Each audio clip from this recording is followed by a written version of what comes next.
Before we begin, I just want to mention that if you need Grand Archive singles, then you can go to cardmerchantnelson.co.nz and use the code CMNSN5 at checkout to get 5% off orders of $50 or more.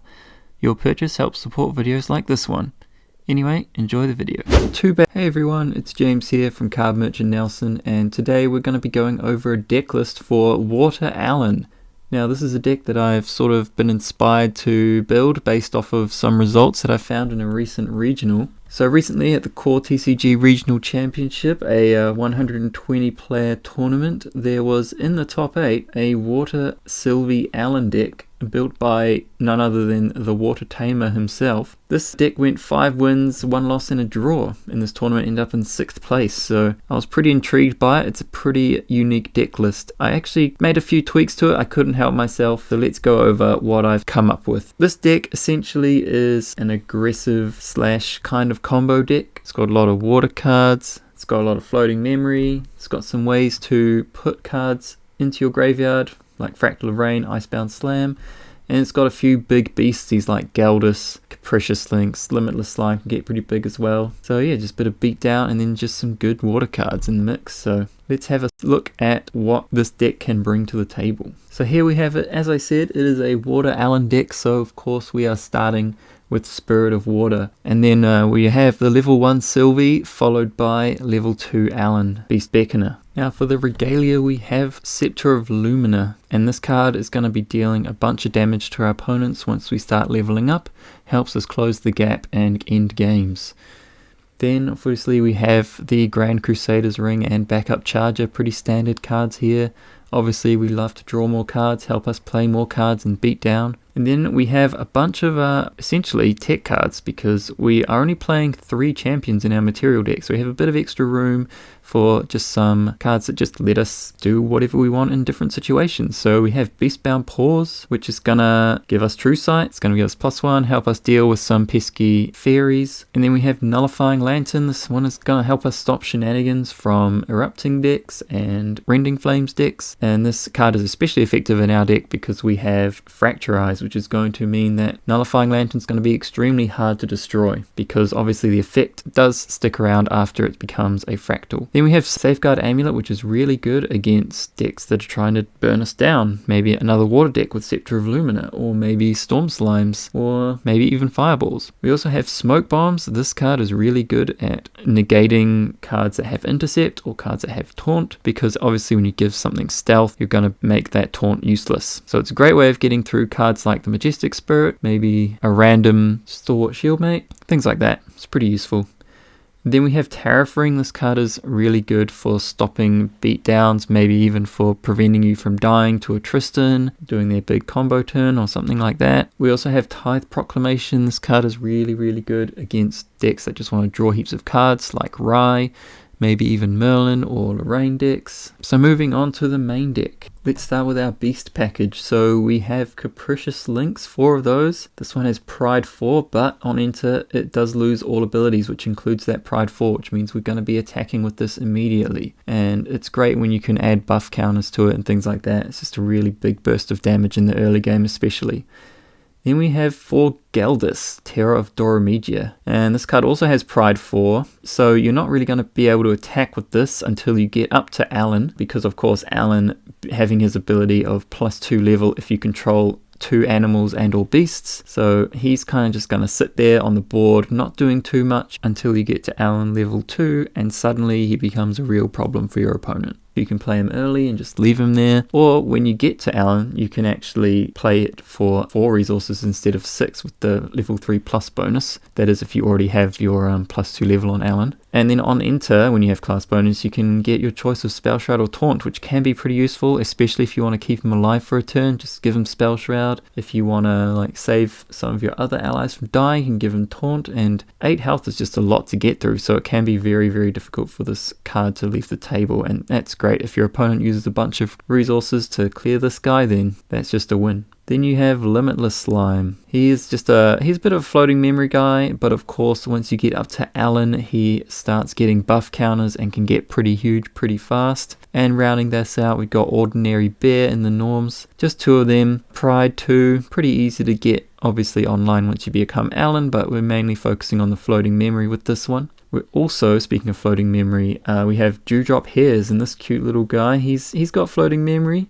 He can also be pretty useful if you level up to Sylvie level 1. You're going to get that free buff counter, and then this becomes just huge, like 2-drop, 2-4. If you play it on the Sylvie turn, that's pretty good. I'm going to say, like, I'm impressed with the Dewdrop Hairs. And then moving on, we've got some of the mill package. So I've got 4 Fractal of Rain in here, as well as 4 Icebound Slam. So Fractal of Rain, that's just going to mill you every turn. And it obviously gives you the reservable. So this is essentially, it kind of draws you a card, because when you have reservable, the card essentially becomes a resource, right? It becomes a card, almost like a card in your hand. So you're kind of drawing a card on enter, essentially. And every time you mill, if you mill a floating memory, then you're also going up a card. So this, yeah, everyone knows why Fractal of Rain's good.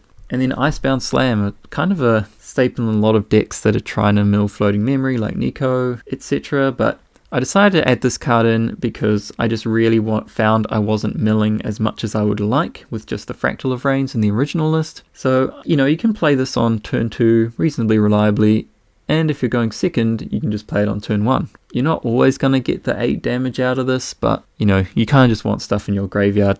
So that's fine. In terms of just like good solid cards we're playing in this deck, we have 4 Forest Cake. Now Forest Cake, kind of something that you're like, well, this is a slime card, right? Well, actually it puts buff counters on any animal or beast ally that you want when they enter, not just slimes. And it does draw a card on enter, so it's the same thing when you're playing against a slime deck. You're like, oh man, double Forest Cake on enter, draw 2 cards, you're off to the races. Then we have just a solid water allies, Korhazi Trapper. This is just an all-star in water ally decks. It can protect your beasts until you get to Alan. You know, so if they want to try and remove your Capricious Links once you've attacked with it the first time, and you're like, man, I need to keep this guy alive till I can attack with him a second time when I'm at Alan, use Korhazi Trapper, and this guy's gonna help massively.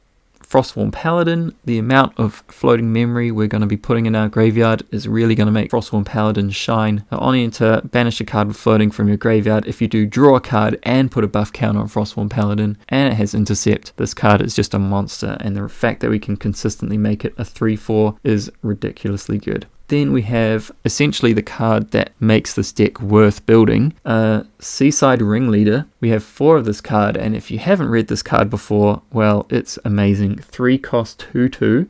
Not too bad stats. Usually you want it to be 3 health on things, but this one you don't actually mind that much. Class bonus and element bonus, pay 2, banish Seaside Ringleader from your graveyard, draw a card into your memory, and then until end of turn, animal and beast ally cards you activate this turn enter the field with an additional buff counter on them. Just crazy. So you essentially using this as like a free draw. If you mill it, you're like, wow, great, I get to draw a card into my memory whenever I want, and then you can just make your guys huge. If you play multiple allies on the turn, you activate this, it's amazing. Sometimes even just 1 is good enough. And if you just play it out, your opponent really doesn't want to kill this, because then you're going to get the free card draw. So the fact that it only has 2 health is almost not really relevant. You're just attacking with this thing, they don't want to kill it, and it's just going to do work. So really like this card, and it's worth building around, and I think this is why this deck has really shined in the latest regionals. Song of Frost. Now we're playing 4 of these, and it's a card that's not been around much recently, but it really shines in this deck because you can actually utilize the class bonus, banish a card with floating memory from your graveyard rather than pay this card's reserve cost. And then obviously end the combat phase is a powerful effect that you really like to use, and even at 2 costs this card's amazing. So being able to play this for free is going to really catch out people that aren't used to this class bonus, because honestly, I haven't ever seen a water tamer deck before being played in a tournament. You know, this card is amazing when you can play it for free, and it really shines in this deck. We also have 4 Frostbind. This card, you know, it's just the staple of water decks. Sometimes you can catch people out. People might be playing around it more often, but sometimes they just can't, and then you just get to Frostbind them, and it's great. We also have the Floating Memory package, so of the cards that I haven't mentioned so far, apart from Limitless Slime, Ordinary Bear, Dewdrop Hairs, we've also got 4 Fracturize. This card is an all-star in water as well. You can use it in multiple different ways. You can use it to turn off your opponent's regalia. You can use it to make your own regalia into fractals, which gives you resources. You can use it on even your backup charger token, which is just an amazing play. If you can draw a card into memory with backup charger and then just fracturize it straight away, you've immediately got multiple resources out of your cards. It's just a crazy combo. Such a good card. And then we have 2 Give Bath. Now this card is a bit of a obscure one, but it's 2 cost fast, remove all temporary damage from target ally, and it does have floating memory. This card is pretty solid. It can be a bit dead sometimes, especially if your opponent's ignoring your allies, because they often will, because they have Pride 4 and they're not even attacking anyway. You know, not until probably next turn or whatever.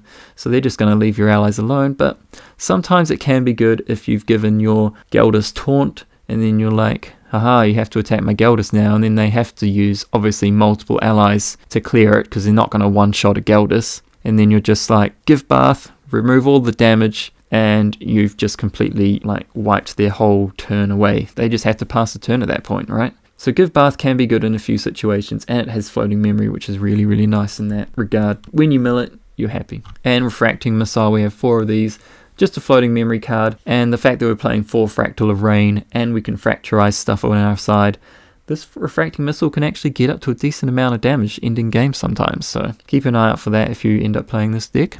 And that's it for the main. I have thrown together a little bit of a sideboard here. We have Beast Bomb Boots. This is great against cards like Storm Slimes and Rise and Fireballs and things like that, you know, just to save you from dying. Bestial Frenzy, if you're playing as an ally deck, you can just clear a board, or at level 1 you can use it on an ordinary bear. Reprogram, this is pretty much just for the androids deck. You don't want to die to a random second wind and stuff like that, so having some reprograms to save that is good. It also has floating memory, so that's not a bad swap in. 3 Scavenging Raccoon, sometimes you play against like a Merlin deck and they're like easily getting up to level 2 and 3 when you want to give them a bit of a roadblock with a Scavenging Raccoon. Can also be solid against Rending Flames decks and things like that to sort of reduce their potential. And then Stillwater Patrol, great against cards like Fairies and ally decks with lots of stealth in them. So that's it for the deck tech. Maybe give it a shot at your next hobby night. This deck's been really fun to play. I've actually had a blast playing with it recently, and it's definitely got something to it. Very unique deck, and I hope that you enjoyed my deck tech showing off this deck, and we'll see you in the next video.